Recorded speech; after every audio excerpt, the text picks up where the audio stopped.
Thank you, Angelus, for bringing this up. I'm sure a lot of people are curious to know if there are certain exceptions to the human diet in relation to veganism.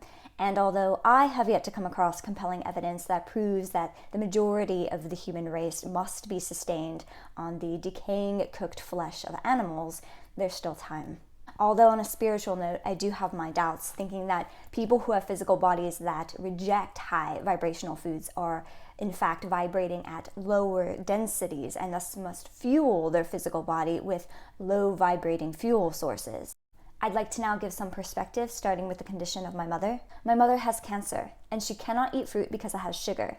Even though it is the proper sugar, she must not eat it because it fuels her cancer. And that doesn't mean that she can't ever have fruit again, because fruit is by far one of the best foods for the human body. But until she is cured from her cancer, she cannot eat fruit. So until then, she must abstain.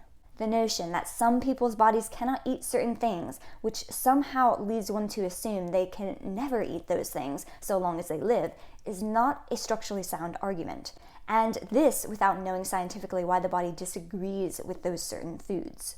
I want to clarify that I do not agree that diseases are forever or only tamed by faith in modern medicine. Most humans are toxic waste bags. Here's a perspective. Smokers smoke cigarettes all their life, go cold turkey, and die shortly after. When the body is filled with toxins to its threshold, the toxins must be removed gently, because in some cases, an abrupt change in diet, for example, can have lethal consequences. In case you had any doubts, I am not a doctor or a nutritionist, but you don't need a scientific degree to understand that diet is a dominant force which defines the presence of disease or excellent health in the body. However, it may take more knowledge in the fields of nutrition and anatomy and the insight into the causes of disease in relationship to diet. It would also benefit the acolyte to research more non-conventional medicines like Ayurveda and Chinese medicine, which often goes above and beyond the outdated workings of Western modern medicine.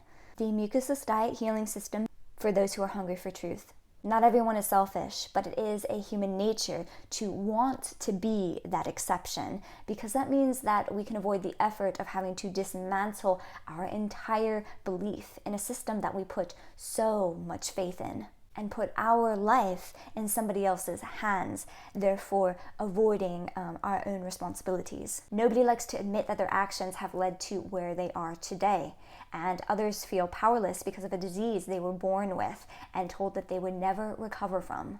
Since we were born into this society, we were programmed to feel helpless, to feel limited, so that others could benefit from our vulnerabilities. We have been told in our society that disease is something we are powerless against, and we must put our faith in the doctors and the industries that they work for, assuming they have our best interest at heart.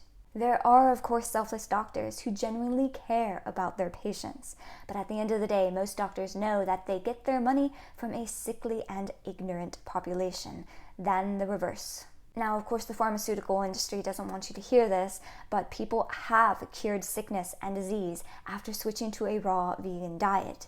And it is possible that your mother will never get to be one of those lucky people because she sincerely believes that she cannot live without meat. Maybe she's right, maybe she's wrong. It is a personal choice, and remembering that there are consequences for every choice that we make. I also want to add that there is benefit to looking into counterclaims showing a lack of supporting evidence that blood type dictates diet. Diets and trends like this strategically direct your focus to a small factor and expect you not to question their claims or look at the bigger picture. They also expect the average person to not understand how to view research papers and translate data, and they're right, who has time for that? But we do get better the more we put in the effort. It's time-consuming, but it's worth it. There are far more factors involved in diet and health than eating for your blood type. Don't believe everything that you hear, including what I'm saying. Question and investigate what you hear and read. Keep in mind that there are industries that make money from people being none the wiser. Reminding you that I am not a professional, and I do not know the condition of your mother, but if it were my mother, I would research whatever I can to get to the truth. And if you do the work, you will discover that diet is undoubtedly the common denominator of human health, sickness, and disease, but also cures. Once you learn how to aid the body in its elimination of toxins, instead of oppose it. Our DNA is changing with every choice that we make, and I am a believer that emotions and trauma can create disease in the body. Also, the belief that something is right, whether it is or isn't, is enough to make it a reality, as humans are powerful creators. But what does everybody else think? Do you believe what the doctors tell you? Or do you think that there's something that big pharma and other like industries aren't telling us? There are ways to be certain. Think for yourself, question everything, live long and prosper.